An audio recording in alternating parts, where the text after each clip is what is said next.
നമ്മുടെ പ്രിയങ്കരനായ MP കഴിഞ്ഞ എത്രയോ വർഷങ്ങളായി ഈ നാടിന്റെ വികസനത്തിന് വേണ്ടിയിട്ടും ജനങ്ങളുടെ പ്രശ്നങ്ങൾക്ക് വേണ്ടിയും പോരാട്ടം നടത്തുന്ന ശ്രീ കൊടിക്കുന്നിൽ സുരേഷ് ഇന്ത്യൻ പാർലമെന്റിൽ ജനാധിപത്യ വിശ്വാസികൾക്ക് വേണ്ടിയിട്ട്, തൊഴിലാളികൾക്ക് വേണ്ടിയിട്ട്, ജനാധിപത്യത്തിന് വേണ്ടിയിട്ടും ഒക്കെ തന്നെ ധീരമായി പോരാടുന്ന കേരളത്തിലെ ഐക്യജനാധിപത്യ മുന്നണിയുടെ പ്രഗത്ഭനായ നേതാവ് കൂടിയായിട്ടുള്ള ശ്രീ N.K. പ്രേമചന്ദ്രൻ, നമ്മുടെ ജില്ലാ കോൺഗ്രസ് കമ്മിറ്റി പ്രസിഡന്റ് ഏറ്റവും പ്രിയങ്കരനായിട്ടുള്ള ശ്രീ രാജേന്ദ്ര പ്രസാദ്, ഏറ്റവും സീനിയറായിട്ടുള്ള UDF chairman Shri K.C. Rajan, നമ്മുടെ പ്രിയപ്പെട്ട സ്ഥാനാർത്ഥി ഉല്ലാസ്, ഈ അധ്യക്ഷ വേദിയിൽ ഉപവിഷ്ടരായിരിക്കുന്ന ബഹുമാന്യരായിട്ടുള്ള ഐക്യജനാധിപത്യ മുന്നണിയുടെ, മുസ്ലിം ലീഗിന്റെ, കേരള കോൺഗ്രസിന്റെ ഒക്കെ തന്നെ പ്രഗത്ഭരായിട്ടുള്ള നേതാക്കളെ, സഹപ്രവർത്തകരെ, സമയമേറെ വൈകി. ഇനി ചവറയിലും എനിക്ക് കൺവെൻഷൻ, ഞാൻ 15ാമത്തെ കൺവെൻഷനിലാണ് ഇന്നലെയും മിന്നാന്നുമായിട്ട് പങ്കെടുക്കുന്നത്. ഒരു കാര്യം ഒരാഴ്ച മുമ്പ് തന്നെ നമുക്ക് അനുഭവപ്പെട്ടുകൊണ്ടിരുന്നു. കേരളത്തിൽ UDF അനുകൂലമായിട്ടൊരു കാറ്റ് ഇങ്ങനെ മെല്ലെ മെല്ലെ വീശിക്കൊണ്ടിരിക്കുകയാണ്. ഈ 15 കൺവെൻഷൻ കഴിഞ്ഞ് ഇവിടെ നിൽക്കുമ്പോൾ എനിക്ക് നിങ്ങളോട് പറയാൻ കഴിയും, ആ മെല്ലെ മെല്ലെ വീശുന്ന കാറ്റ് കേരളമാകെ ആഞ്ഞടിക്കുന്ന ഒരു UDF തരംഗമായി മാറി കഴിഞ്ഞിട്ടുണ്ട്. ഒരു സംശയവും വേണ്ട, കേരളം UDF ഭരിക്കും, ഐക്യജനാധിപത്യങ്ങളുടെ ഗവൺമെന്റ് ഉണ്ടാകും.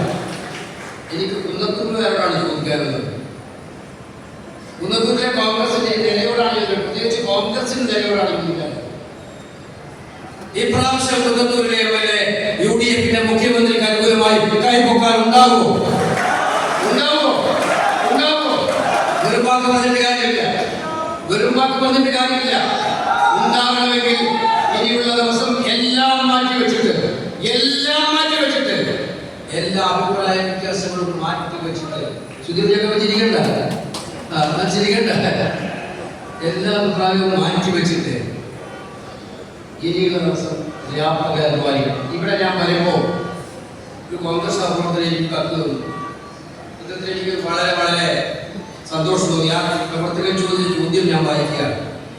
ഇപ്പോഴത്തെ മുഖ്യമന്ത്രി ശ്രീ പിണറായി വിജയൻ കേരള സദസ്സിന്റെ യാത്രയിൽ കരിങ്കൊടി കാണിച്ച് പ്രതിഷേധം കാണിച്ച കോൺഗ്രസ് പ്രവർത്തകർക്ക് അംഗരക്ഷകരായ ഗുണ്ടകൾ ആക്രമിച്ച് തലങ്കം വിലങ്കം പോലീസ് നോക്കി നിൽക്കെ കേരളം ലൈവായി കണ്ടതാണ്. നമ്മൾ അധികാരത്തിൽ വന്നാൽ എന്ത് ചെയ്യും? അതിലെ ഒരാളിപ്പോൾ ആലപ്പുഴയിൽ മത്സരിക്കുകയാണെന്ന് മനസ്സിലായിപ്പോ, അതിലൊരാൾ കേരളത്തിൽ MLA ആവാൻ പോവാണ്. ഞാൻ ഉറപ്പിച്ച് പറയാം, MLA ആവും. അതുപോലെ ഒരുപാട് ചോദ്യമുണ്ട്. പാലക്കാട് ഷാഫിയെ കൂട്ടിട്ടടിച്ചവര്, കേരളയിൽ അടുക്കളയിൽ കുറിച്ചിട്ട് പ്രതിഷേധിച്ച് അമ്മയെയും കുഞ്ഞിനെയും മർദ്ദിച്ച പോലീസുകാർ, എറണാകുളം DCC പ്രതിനിധിയെ സമരത്തിൽ അറസ്റ്റ് ചെയ്ത DYSP, 500 രൂപ കൊണ്ട് ചന്തയിൽ പോയ ശരാശരി 1 മീനും വെളിച്ചെണ്ണയും വാങ്ങിച്ച വിദേശം.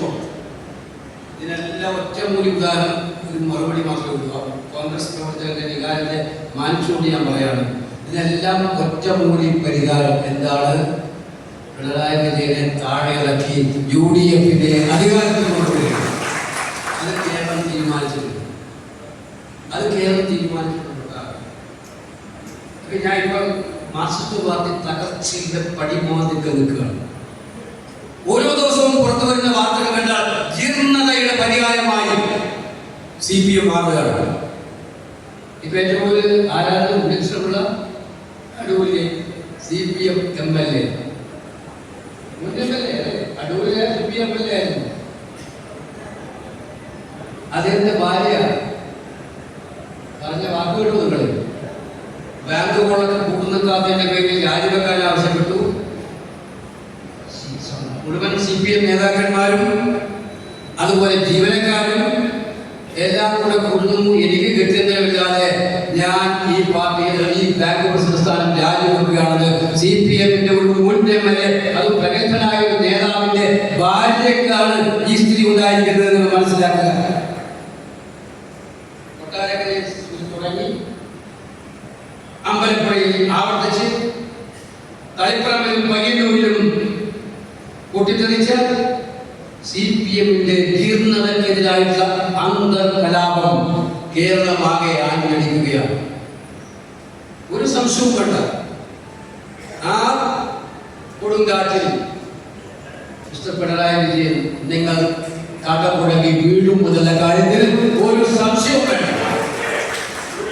പിണറായി വിജയന്റെ വർത്തമാനമൊക്കെ കേട്ടാൽ തോന്നുന്നു. ഇന്നലെ ഇന്നത്തെ പത്രത്തിന്റെ പറയുന്നുണ്ടായിരുന്നു, എന്തൊരു വിജയസിയാ പറയുന്നത്, ഇത് എഴുതി കൊടുക്കുന്നവർ പറഞ്ഞായിരിക്കും. അദ്ദേഹത്തിന് ഇപ്പം വലിയ പോരാട്ടം രാഹുൽ ഗാന്ധിയോടാണ്. ഞങ്ങൾക്ക് പേടിച്ചു പോയി, രാഹുൽ ഗാന്ധി ഒഴിച്ചിരിക്കുകയാണ്. പിണറായി വിജയന് 25-ാം തീയതി എങ്ങനെ കേരളത്തിൽ വരാൻ പറ്റും, വിജയൻ ഇങ്ങനെ പറഞ്ഞുകൊണ്ടിരുന്ന എങ്ങനെ വരാൻ പറ്റുന്ന പിണറായി, നിങ്ങളൊക്കെ മാളത്തെ വിളിച്ചിട്ട് നരേന്ദ്രമോദിയെ പേടിച്ചിട്ട് കവാത്ത് മറന്ന് സല്യൂട്ട് ചെയ്യുമ്പോൾ ആ മോഡിക്കെതിരെ ചോദ്യം ചെയ്യാൻ ഇന്ത്യയിലുള്ള ആറ്റമുള്ള നേതാവാണ് രാഹുൽ ഗാന്ധി. മോഡിയുടെ മുഖത്ത് നോക്കി നിങ്ങൾ ഈ രാജ്യത്തെ പടയപ്പെടുത്തുകയാണ്. നിങ്ങൾ എക്സ്ചേഞ്ച് ഫയലുണ്ട്, നിങ്ങളുടെ അദാനിക്കെതിരായ കേസ് അമേരിക്ക എടുക്കുന്നുണ്ട്. അതുകൊണ്ട് അമേരിക്കയുടെ മുന്നിൽ ഇന്ത്യയുടെ താല്പര്യങ്ങൾ സറണ്ടർ ചെയ്തതാണ് നിങ്ങൾ എന്ന ആർജവത്തോടെ ഇന്ത്യൻ പാർലമെന്റിൽ മോഡിയുടെ മുഖത്ത് നോക്കി പറഞ്ഞ നേതാവിനെ കുറിച്ചാണ് പറയുന്നത്. അത് പറയാൻ കാരണം രാഹുൽ ഗാന്ധിയെ കുറിച്ച് പറഞ്ഞാൽ മോഡി ഹാപ്പിയായി. മോഡിയുടെ കണ്ടീഷനാണ് ഇഡിയെ പഠിച്ചിട്ട് മോഡിയെ സെലക്ട് ചെയ്യുന്ന പിണറായിക്ക് മോഡിയെ ഹാപ്പിയാക്കാൻ പറ്റുന്നത് രാഹുൽ ഗാന്ധിയെ ചീത്ത പിടിച്ചാലല്ലേ. അപ്പൊ മൊത്തം ബിജെപിയുടെ കൊട്ടേഷൻ എടുത്തിരിക്കുന്ന ആളാണ്. ഇപ്പൊ പ്രേമലൂടെ പറഞ്ഞു ബിജെപിയുടെ മൊത്തം കൊട്ടേഷനാണ്. ആ കൊട്ടേഷൻ നിങ്ങൾ എടുത്തോ. നിങ്ങൾ തന്നെ പണ്ട് മുമ്പായിട്ട് വാക്കുണ്ട്, നാക്ക് വാടക കൊടുക്കരുതെന്ന്. അപ്പൊ നിങ്ങളുടെ നാക്ക് ബിജെപിക്ക് വേണ്ടി വാടക കൊടുത്തിരിക്കുകയാണ് മിസ്റ്റർ പിണറായി വിജയൻ എന്ന കാര്യം കേരളം തിരിച്ചറിയിക്കുന്നതാണ്. അതുകൊണ്ട് ഈ തെരഞ്ഞെടുപ്പ് വളരെ വ്യക്തമായിട്ടും അജണ്ടകൾ നിശ്ചയിക്കുന്ന തെരഞ്ഞെടുപ്പാണ്. നമ്മുടെ ഈ സർക്കാരിന്റെ തെറ്റുകൾക്കെതിരായിട്ടുള്ള പോരാട്ടമാണ്. ചെറുപ്പക്കാരൻ തൊഴിലില്ല, കർഷകന് അവന്റെ കാർഷിക ഉൽപ്പന്നങ്ങൾക്ക് വിലയില്ല, അതിന്റെ കൂടെ താല്പര്യങ്ങളെ സറണ്ടർ ചെയ്യാണ്. നമ്മുടെ സഹോദരിമാർക്ക് ജീവിക്കാൻ പറ്റാത്ത സാഹചര്യം, അടുക്കളയിലോട്ട് പോകാൻ പറ്റില്ല, സ്വയമായി സ്വസ്ഥമായി അവർക്ക് സ്വാതന്ത്ര്യത്തോടെ നടക്കാൻ പറ്റില്ല. സ്ത്രീകൾ മുഴുവൻ പ്രതിമുട്ടിയിരിക്കുന്ന കാലഘട്ടം. കുന്നത്തൂരിലെ കശുവണ്ടി ഫാക്ടറി തൊഴിലാളികൾ എന്താ ചെയ്യുന്നത്? ഞാൻ കൊല്ലത്ത് പ്രസംഗിച്ചതേ ഉള്ളൂ. 850ഓളം കാശു ഫാക്ടറി ഉണ്ടായിരുന്ന കൊല്ലത്ത് ഇപ്പൊ 100 ഫാക്ടറിയാണ് പ്രവർത്തിക്കുന്നത്. ഒന്നുമില്ല. 15,000 തൊഴിലാളികൾ ആളുകളുണ്ട്. 10 കൊല്ലം മുമ്പ് എന്താ പറഞ്ഞത്? എനിക്ക് ഇപ്പോൾ ഓർമ്മയുണ്ട്, തോമസ് ഐസക് വരെ യാത്ര നടത്തിയത് ആ ഇലക്ഷന് മുമ്പ്. അവർ പറഞ്ഞെന്താണ്? ഞങ്ങൾ വന്നാൽ ഈ പ്രശ്നങ്ങൾക്കെല്ലാം പരിഹാരമുണ്ടാകും. കശുവണ്ടി ഫാക്ടറികളൊക്കെ കുട്ടി ഇപ്പൊ യാർഡുണ്ടാക്കുകയാണ്, റിയൽ എസ്റ്റേറ്റ് കൊടുക്കുകയാണ്. CPM കാലഘട്ടം തൊഴിലാളികളൊക്കെ പാർട്ടിയുടെ ഒരു ഗതികേട്ട്. എന്തിനേറെ പറയുന്നു, കശുവണ്ടി മുതലാളിമാർ പോലും ജീവിക്കാൻ പറ്റാത്ത അവസ്ഥയിൽ കൊണ്ടെത്തി ആ വ്യവസായം അങ്ങനെ തകർക്കുന്നു. എന്ത് പദ്ധതിയായിരുന്നു?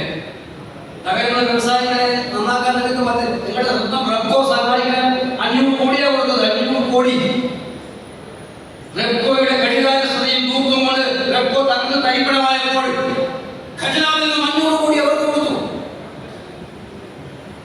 ഇപ്പൊ കൊല്ലത്തുകാർക്ക് പറയാൻ അവർക്കാർക്ക് പറയാൻ കേരളത്തിൽ ഏത് റോഡെടുത്താലും, ഏത് പാലം എടുത്താലും, ഏത് ബിൽഡിംഗ് എടുത്താലും, അയ്യപ്പ സംഘം എടുത്താലും ചെയ്യുന്ന ഒറ്റ കമ്പനി ആരാണത്? ഊരാളുങ്കൽ. മോഡി കടാനി എങ്ങനെയാണോ അതുപോലെയാണ് പിണറായി ഊരാളുങ്കൽ. എല്ലായിടത്തും കറപ്ഷൻ, അഴിമതിയുടെ ഏറ്റവും വലിയ വിമർശ രൂപം. അവർക്കൊക്കെ കൊടുക്കാൻ പൈസ ഉണ്ട്. അവരുടെ കശുവണ്ടി തൊഴിലാളികളുടെ പ്രശ്നങ്ങൾ പരിഹരിക്കാൻ കാശില്ല. അനുവദിക്കാൻ കഴിയില്ല. യുവാക്കൾക്ക് ജോലിയില്ല, എംപ്ലോയ്മെന്റ് എക്സ്ചേഞ്ചിൽ രജിസ്റ്റർ ചെയ്താൽ PSC 1ാം റാങ്ക് വിദ്യാർത്ഥികൾ ജോലിയില്ല, 1ാം റാങ്ക് ജോലിയില്ല. കൃഷിക്കാർക്ക്, യുവാക്കൾക്ക്, സഹോദരിമാർക്ക് എല്ലാവർക്കും ജീവിക്കാൻ പറ്റാത്ത അന്തരീക്ഷം. ഈ അന്തരീക്ഷം മാറാൻ അവർ ആഗ്രഹിക്കുന്നു. അത് മാറ്റം കേരളത്തിൽ ആകെ ദൃശ്യമാണ്. അതിനു വേണ്ടിയിട്ടാണ് നമ്മൾ UDF-നെ രംഗത്ത് കൊണ്ടുവന്നിരിക്കുന്നത്. UDF-നെ ജനങ്ങൾ ഇഷ്ടപ്പെടുന്നത്. നമ്മൾ വെറും നെഗറ്റീവ് മാത്രമല്ല പറയുന്നത്, നമ്മൾ പോസിറ്റീവായിട്ട് പറയുന്നു. ജനങ്ങൾക്ക് വേണ്ടി UDF എല്ലാവരും ചോദിക്കും, നിങ്ങളുടെ അത് നിങ്ങൾ വന്ന് എന്താ ചെയ്യാൻ പോലും ഉത്തരം ക്ലിയർ ആണ്. 5 ഗ്യാരണ്ടികൾ ഇവിടെ എല്ലാവരും പറഞ്ഞിട്ടുണ്ടാവും. നമ്മുടെ സഹോദരന്മാർക്ക് വിചാരിച്ചു ഈ മാസം 15-ാം തീയതി കഴിഞ്ഞാൽ KSRTC ഒരു നയ പൈസ ഇല്ലാതെ യാത്ര ചെയ്യുന്ന എഴുതി വെച്ചോ. അതുപോലെ എല്ലാ 5 ഗ്യാരണ്ടികളും ചികിത്സ ഇൻഷുറൻസ്, 5 ലക്ഷം രൂപ പലിശരഹിത വായ്പ, 3000 രൂപ ക്ഷേമ പെൻഷൻ, വയോജനങ്ങൾക്കായിട്ട് പ്രത്യേക വകുപ്പ്, 1000 രൂപ ഇവിടെ പെൺകുട്ടികൾക്കുള്ള സ്റ്റൈപ്പൻഡ്. ഒറ്റ കാര്യം ഒന്നും ചെയ്യണ്ട. ഈ ഗ്യാരണ്ടി കാർഡ് വരും, പ്രിന്റ് ചെയ്തിട്ട് ചെക്ക് ബുക്ക് പോലെ നിങ്ങളുടെ കയ്യിലേക്ക് വരും. അത് ഒരാഴ്ച കൊണ്ട് നിങ്ങളുടെ കയ്യിലെത്തും ഗ്യാരണ്ടി കാർഡ്. ഈ ഗ്യാരണ്ടി കാർഡ് വാങ്ങിച്ച് വീട്ടിലേക്ക് കൊണ്ടുപോകണം. പ്രസ്താവന കൊടുക്കുന്ന പോലെ പോകരുത്. വേണമെങ്കിൽ എടുത്തോളം കൊടുക്കുന്ന പോകണ്ടോ. വീട്ടിൽ പോയി നിന്ന് ഈ ഗ്യാരണ്ടി കാർഡ് അവർ കാണിച്ചു കൊടുത്ത് ഈ ഗ്യാരണ്ടി ഞങ്ങളുടെ UDF-ന്റെ ഗ്യാരണ്ടിയാണ്, ഞങ്ങളുടെ സർക്കാർ വന്നാൽ ചെയ്യാൻ പോകുന്ന ഗ്യാരണ്ടിയാണ്, സൂക്ഷിക്കാം, ചെയ്ത് നമുക്ക് ഈ ഗ്യാരണ്ടി വെച്ച് ചോദിക്കാം, ഞങ്ങൾ മറുപടി പറയാൻ ബാധ്യസ്ഥരാണ് എന്ന് പറയുന്ന കാര്യം. പ്രസ്താവന കൊടുക്കുന്നതോടൊപ്പം, ചിഹ്നം കൊടുക്കുന്നതോടൊപ്പം, സ്ലിപ്പ് കൊടുക്കുന്നതോടൊപ്പം ഈ ഗ്യാരണ്ടി കാർഡുകൾ വീടുകളിൽ പോയി നിന്ന് ചർച്ച ചെയ്ത് അവരെ പറഞ്ഞു. കാരണം ഞാൻ പറയാൻ കാരണം ഇന്നിപ്പോൾ വാർത്ത റിട്ടയർഡ് ജീവനക്കാരെ നിശ്ചയിച്ചിരിക്കുകയാണ്. CPM റിട്ടയർഡ് ജീവനക്കാരെ ഒരു ബൂത്തിൽ 2 പേരെ നിയോഗിച്ചിരിക്കുകയാണ്. റിട്ടയർഡ് വരെ കള്ളം പറഞ്ഞു കൊടുക്കാനായിട്ട്. എന്താ പറയുക, പിണറായി വിജയൻ സർക്കാരാണ് പെൻഷൻ തരുന്നത്, പിണറായി വിജയൻ പോയ പെൻഷൻ നിർത്തലാക്കും കോൺഗ്രസ്സുകാരെ. ഇങ്ങനെയുള്ള കള്ളങ്ങൾ പറയാൻ വേണ്ടി 2 പേരെ ചുമതലപ്പെടുത്തിയിരിക്കുകയാണ് റിട്ടയർഡ് ജീവനക്കാരെ. അപ്പൊ അതുകൊണ്ടാണ് പറയുന്നത്, അവര് പോകുന്നതിന് മുമ്പോ പിന്നാലെയോ അവിടെ പോയി ജനങ്ങളോട് യഥാർത്ഥ സത്യങ്ങൾ തുറന്നു പറയണം. ഇത് പച്ചക്കള്ളം പറയുന്നവരാണ്.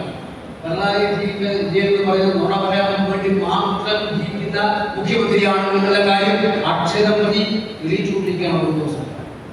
അത് പറഞ്ഞേ മതി. ശബരിമലയിലെ വിശ്വാസികളെ പറഞ്ഞ് പറ്റിച്ചു അവസാനല്ല. ഏറ്റവും കൂടുതൽ അവിടെ വെച്ചുകൊടുക്കുക എന്താണ്, നമ്മളെ പ്രതീക്ഷ എന്താണ്, തകടമാണ്യമല്ലേ, തകടമാണ്യമില്ല. അവിടെ വെച്ച് അവ്യക്തതയാണ്, ക്ലിയറായിട്ടൊന്നും പറഞ്ഞിട്ടില്ല.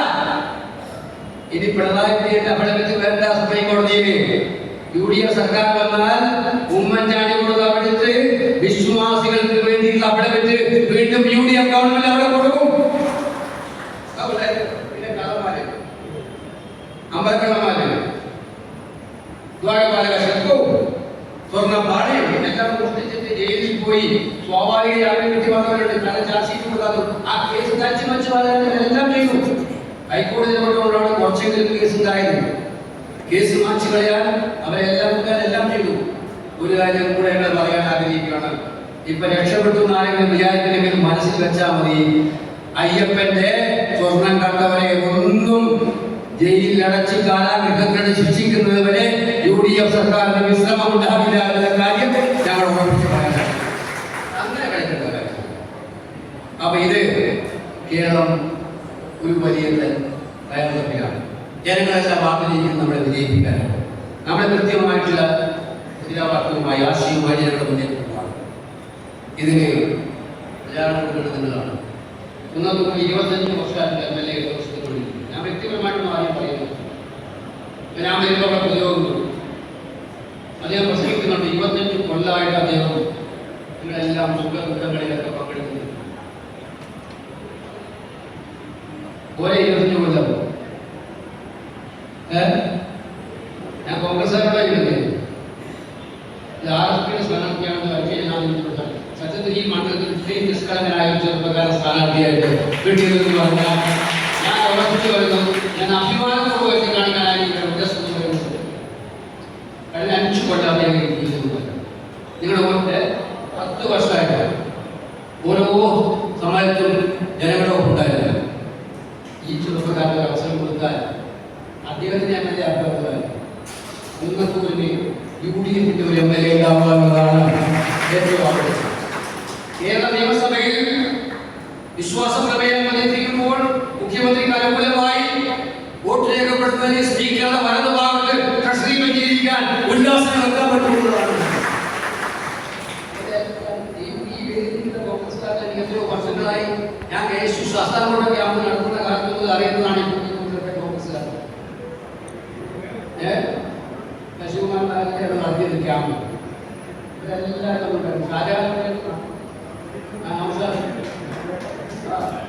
ഇവരെല്ലാം നമ്മളെ കണ്ടാൽ തുച്ഛമായിട്ട് നല്ല അക്ഷരത്തോടെ കോൺഗ്രസ്. പക്ഷേ നമ്മളെ കാണാതിരിക്കുന്നുള്ളൂ. ബാങ്കാവും താല്പര്യങ്ങളാവും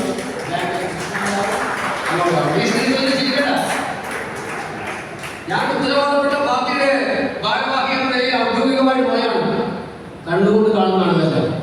നമ്മുടെ അമ്മയാണ് നമ്മുടെ പാർട്ടി. നമ്മളെല്ലാം സ്വന്തം ഏറ്റവും പോലെയാണ് നമ്മുടെ പാർട്ടി. ഇതൊരു ജീവൻ മരണ പോരാട്ടമാണ്. ഇപ്രാവശ്യവും നമ്മുടെ പാർട്ടി അധികാരത്തിൽ വന്നില്ലെങ്കിൽ വരുമെന്നുറപ്പാണ്. അതുകൊണ്ട് വ്യക്തിശത്രുത, പരസ്പരം മിണ്ടാതിരിക്കുക, പരസ്പരം ദേഷ്യപ്പെടുക, അത് അവധി കൊടുത്തേ മതിയാകുമെന്ന കാര്യം ഞാൻ പറയാൻ ആഗ്രഹിക്കുന്നു. അത് അവധി കൊടുത്തേ മതിയാകും. ഞാൻ ഇപ്പോൾ ഉത്തരവാദപ്പെട്ട ഓൾ ഇന്ത്യ കോൺഗ്രസ് കമ്മിറ്റിയുടെ general secretary incharge of organisation ആണ് സംസാരിക്കുന്നത് എന്ന് വെച്ചത് തന്നെയാണ് ഇവിടെ എല്ലാവരും പറയുന്നത്. AICC ഒബ്സർവർ ഇവിടെ 10 ദിവസക്കാലം നിങ്ങളുടെ ചുറ്റും അവരുണ്ടാവും. എല്ലാ ദിവസവും രാവിലെ വൈകുന്നേരം നമുക്ക് റിപ്പോർട്ട് കിട്ടും. ഓരോ പ്രവർത്തകന്റെയും ഓരോ നേതാവിന്റെയും പ്രവർത്തന പങ്കാളിത്തം എന്താണ് എല്ലാ ദിവസവും കിട്ടും. ഇത് പരിശോധിച്ചിട്ടുണ്ട്. ഒരു സംശയം ഞാൻ ആരെയും സംശയിക്കുന്നില്ല. അവരെല്ലാം കോൺഗ്രസിന്റെ ആത്മാർത്ഥതയുള്ള ഏറ്റവും വേണ്ടപ്പെട്ട പ്രവർത്തനമാണ്. എനിക്ക് ഏറ്റവും ഇഷ്ടമുള്ളവരാണ്. നിങ്ങൾക്ക് എല്ലാവർക്കും ഇഷ്ടമുള്ളവരാണ്. എത്രയോ വർഷങ്ങളായി കോൺഗ്രസ് പാർട്ടിക്ക് വേണ്ടി ത്യാഗവും കഷ്ടപ്പാടും വേദനയും സഹിച്ചവരാണ്. വ്യക്തിപരമായ താല്പര്യങ്ങൾ ഉണ്ടാവും, വ്യക്തിപരമായ പ്രയാസം ഉണ്ടാവും. അവർക്ക് അനുഭവിച്ചു വരുമായിരിക്കും. ഞാൻ അതിനൊന്നും തള്ളിക്കളയാൻ ആഗ്രഹിക്കുന്നില്ല. പക്ഷെ ഇതൊരു കോമൺ കോഴ്സാണ്. അവിടെ നമ്മുടെ വ്യക്തിപരമായ പ്രയാസങ്ങൾ, നമ്മൾ അനുഭവിച്ച പ്രശ്നങ്ങൾ, നമുക്ക് കിട്ടാതെ പോയ സ്ഥാനങ്ങൾ, നമുക്ക് കിട്ടിക്കൊണ്ടിരിക്കുന്ന സ്ഥാനങ്ങളിലുണ്ടായ പ്രയാസങ്ങൾ, ഇതൊന്നും ചർച്ച ചെയ്യേണ്ട സമയമല്ല ഈ വരുന്ന 2 ആഴ്ചക്കാലം എന്ന് ഞാൻ വിനയപൂർവ്വം നിങ്ങളോട് പറയാൻ ആഗ്രഹിക്കുകയാണ്. അതിന്റെ ഉത്തരവാദിത്വവും ഗൗരവവും ഉൾക്കൊള്ളണം എല്ലാവരും. ഈ കുന്നത്തൂരെ കൺവെൻഷൻ വിളിച്ചപ്പോൾ ഈ വളരെ സന്തോഷമായിരുന്നില്ല. ഇത് പറയാൻ വേണ്ടിയിട്ടാണ്.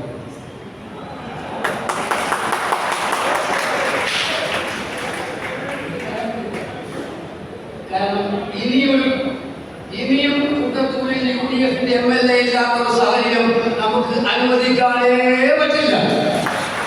ജനം തയ്യാറാണ്, പാർട്ടി തയ്യാറാണ്, മുന്നണി തയ്യാറാണ്. നമ്മൾ ഓരോരുത്തരും തയ്യാറായി മുന്നോട്ട് പോകണം എന്ന് അതിനുള്ള ഉത്തരവാദിത്വം ഞാൻ ഈ ഇരിക്കുന്ന നേതാക്കന്മാരുടെ കയ്യിലെല്ലാം ഭദ്രമായി ഏൽപ്പിച്ചുകൊണ്ട് എല്ലാവരുടെയും വരുന്ന 15 ദിവസക്കാലത്തെ ധാരാളമല്ലേ ശശിവരല്ലേ ഇല്ലേ?